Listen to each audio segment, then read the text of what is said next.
लोग अक्सर कहते हैं कि टाइम इज़ मनी, लेकिन ऐसा नहीं है। आप खोया हुआ पैसा आसानी से कमा सकते हो, लेकिन खोया हुआ वक्त कैसे वापस कमाओगे। सच ये है कि टाइम की कीमत पैसे से कई गुना ज़्यादा होती है, लेकिन हम में से बहुत से लोग इसकी वैल्यू तब तक नहीं करते जब तक बहुत देर ना हो जाए। इस वीडियो में हम जानेंगे कि आप किस तरह से अपने टाइम को बेटर तरह से इस्तेमाल कर सकते हो। इस वीडियो के एंड होने तक आपको पता लग जाएगा कि आप किस तरह से अपने दिन के सारे इंपॉर्टेंट काम और अपने गोल्स पर काम करने के लिए टाइम कैसे निकाल सकते हो। तो आइए एक एक करके उन स्ट्रेटेजीज के बारे में जानें जिनकी हेल्प से आप अपनी लाइफ को इम्प्रूव कर सकते हो। Number 1, calculate monetary value of your time. Let suppose आप एक महीने में 44,000 कमाते हो, आप महीने में 22 दिन काम करते हो और एक दिन में 10 घंटे काम करते हो। ऐसे में आप रोज के 2,000 कमा रहे हो और एक घंटे के लिए 200 रुपए कमा रहे हो। अब अगर आप दिन के 4 घंटे मूवीज देखने या सोशल मीडिया यूज करने में गवा देते हो तो आपने अपना 800 रुपए वेस्ट कर दिया। मान लो कि आपको कहीं दूर जाना है जहां पर ट्रेन से पहुंचने में 2 दिन लगते हैं, लेकिन एयरप्लेन से सिर्फ 7 घंटे लगेंगे। दूसरी तरफ ट्रेन से जाने के लिए आपको 1,500 रुपए देने होंगे, जबकि एयरप्लेन से जाने में आपको 6,000। ऐसे में आपको लग रहा होगा कि ट्रेन आपको सस्ती पड़ेगी, लेकिन अगर आप घंटे के 200 रुपए कमाते हो तो ट्रेन से जाने में आपको थोड़ा कैलकुलेशन कर लेते हैं। ट्रेन का किराया 1,500 प्लस जाने के 2 दिन यानी 48 आवर्स मल्टीप्लाइड बाय आपका पर आवर जो आप कमाते हो 200 रुपये, मतलब 9,600 रुपये हो गए। तो 1,500 प्लस 9,600 हो गए 11,100 रुपये। दूसरी तरफ एयरप्लेन से जाने में आपको 6,000 रुपये एयरप्लेन का किराया प्लस 7 घंटे जो आपको आने जाने में लग रहे हैं, उस हिसाब से ये हुए 1,400 रुपये, जो कि टोटल होते हैं 7,400 रुपये। तो इस तरह से आप देख सकते हो कि प्लेन से जाना आपके लिए फ़ायदेमंद क्यों है। जब आप अपना ज़्यादा टाइम बचाते हो तो आप उस बचे हुए टाइम में ज़्यादा पैसा भी कमा पाते हो, आप अपने गोल्स के ज़्यादा करीब पहुंच पाते हो, जिसकी वजह से आप लॉन्ग रन में दूसरे के मुकाबले काफ़ी आगे चले जाते हो। आइए एक और एग्जांपल लेते हैं। मान लो कि आप नेटफ्लिक्स पर पैसे देकर मूवीज़ देखने के बजाय इलीगल साइट से मूवीज़ डाउनलोड करके देखते हो। ऐसे में आपको लग रहा होगा कि आप फ्री में एंटरटेनमेंट ले रहे हो, लेकिन ऐसा नहीं है। आपको एक मूवी डाउनलोड करने के लिए आधा घंटा लगेगा, फिर उसे 2.5 घंटे देखोगे। इस तरह से एक मूवी देखने में आपके 3 घंटे खर्च होते हैं। अगर आपके 1 घंटे की कीमत 200 रुपये है तो एक मूवी देखकर आप अपने 600 रुपये का नुकसान कर रहे हो। अब मैं ये नहीं कह रहा हूँ कि आप सारे एंटरटेनमेंट छोड़कर बस सारा दिन काम करने में लग जाओ। मैं आपको बस दिखा रहा हूँ कि टाइम कितना कीमती है। जब आप नेक्स्ट टाइम इस तरह से कहीं पर अपना टाइम वेस्ट कर रहे हो तो आप खुद से पूछिए, अगर मुझे इस काम को करने के लिए पैसे देने होते तो भी क्या मैं इस काम को करता। एक और एग्जांपल लेते हैं। अगर आप हर रोज इंस्टाग्राम पर 2 घंटे बर्बाद करते हो तो आप खुद से पूछो, अगर मुझे 2 घंटे इंस्टाग्राम यूज करने के 400 रुपये देने होते तो भी क्या मैं इसे यूज करता। अगर आपको आंसर ना में मिले तो समझ जाओ कि यह काम आपको नहीं करना चाहिए। दूसरी तरफ अगर आप अपनी फैमिली के लिए 3 घंटे स्पेंड कर रहे हो तो भी आप खुद से पूछो कि अगर मुझे अपनी फैमिली के साथ टाइम स्पेंड करने के लिए 600 रुपये देने होते तो क्या मैं ये काम करता। इस केस में आपका आंसर यस मिलेगा। यह आपकी लाइफ की एक इंपॉर्टेंट चीज़ है जिसके लिए अगर आपको पैसे देना पड़ते हैं तो भी आप दे देते। ये वो काम है जिसे करने में आपको अपना टाइम स्पेंड करना चाहिए। Number 2, categorise your time. अब मैं आपको एक सिंपल सा फ्रेमवर्क बताने जा रहा हूँ जिससे आप ये डिसाइड कर पाओगे कि आपको किस काम को पहले करना चाहिए और किस काम को बाद में। इसके लिए आप सबसे पहले एक एक्स और वाई एक्सिस बनाओ।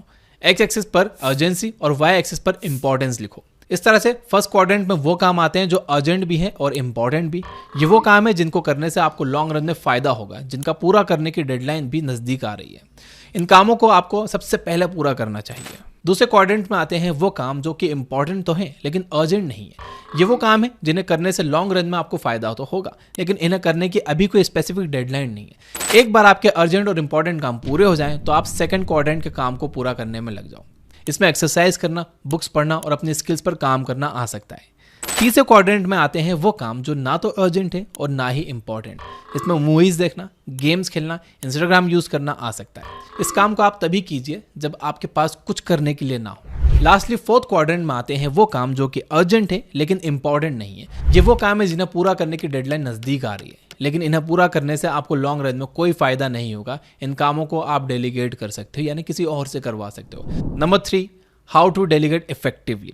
आइए डेलीगेट करने के लिए आपको एक इंटरेस्टिंग मेथड बताता हूँ। इसके लिए आप सबसे पहले ये कैलकुलेट करो कि आपके 1 घंटे की वैल्यू क्या है। पहले के एग्जांपल में हमने देखा कि अगर आप महीने में 44,000 कमा रहे हो, महीने में 22 दिन काम कर रहे हो और एक दिन में 10 घंटे काम कर रहे हो तो आपके 1 घंटे की कीमत होगी 200 रुपये।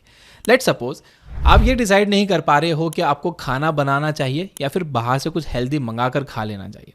यहाँ पर आप ये कैलकुलेट करो कि खाना बनाने में आपको टोटल कितना टाइम लगेगा। लेट्स से कि 3 बार खाना बनाने में और बर्तन साफ करने में आपको टोटल 5 घंटे का टाइम लगता है। ऐसे में आप 3 बार खाना खाने के लिए 1000 रुपये का टाइम स्पेंड कर रहे हो। साथ ही खाना बनाने के लिए आपको सब्जी, गैस, मसाले और बर्तन साफ करने के लिए साबुन भी लेना होगा। इन सब के खर्चे को अगर आप ऐड कर दो तो आप देखोगे कि आपको एक दिन में खाना कुछ 1200 का पड़ता है। अब आप खुद से पूछोगे क्या आप 1200 रुपये से कम में बाहर से 3 बार का खाना मंगा कर खा सकते हो? अगर आपको आंसर हाँ में मिले तो आप खाना बाहर से मंगा कर खा लो। साथ ही अगर आपके पास कोई छोटा मोटा काम है जिसे पूरा करने के लिए 1 घंटा लग सकता है और आप उसे 200 रुपये से कम में किसी और बंदे से करवा सकते हो तो आप ये काम उससे करवा लो और अपना टाइम बचा लो। अगर आपको अपना रूम पेंट करना है तो इसमें टोटल 3 घंटे का टाइम लग सकता है, तो इस केस में आपका 600 रुपये का टाइम वेस्ट हो रहा है। अगर आप किसी दूसरे बंदे को 400 रुपये देकर ये काम करवा सकते हो तो आप इसे डेलीगेट कर दो, उससे करवा लो। इस तरह से आप अपने सारे काम और टाइम को बेटर तरह से मैनेज कर सकते हो। आपको हर दिन 86,500 सेकंड्स मिलते हैं। अगर आप इन सेकंड्स को पैसों की तरह ट्रीट करना शुरू कर दो तो आपको इनकी वैल्यू समझ में आ जाएगी।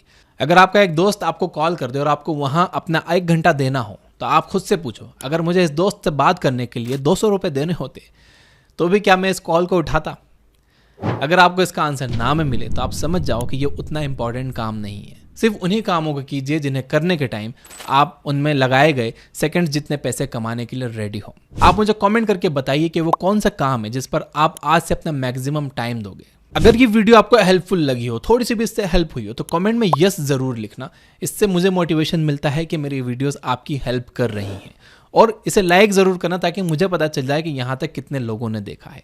यह बुक ऐप आप डाउनलोड कर सकते हो, वहां पर टाइम मैनेजमेंट पर बहुत सारे बुक्स हमने अपलोड किए हिंदी में। अब अगर आप मेरे एक सरकास्टिक वीडियो देखना चाहते हो ओवरऑल पर्सनल डेवलपमेंट पे तो राइट साइड वाली वीडियो पे क्लिक करो, और अगर आप टाइम मैनेजमेंट की और एडवांस टेक्निक जानना चाहते हो तो लेफ्ट साइड वाली वीडियो पे क्लिक करो। Finally, you guys are amazing, keep reading, keep learning, keep growing. Thank you for watching.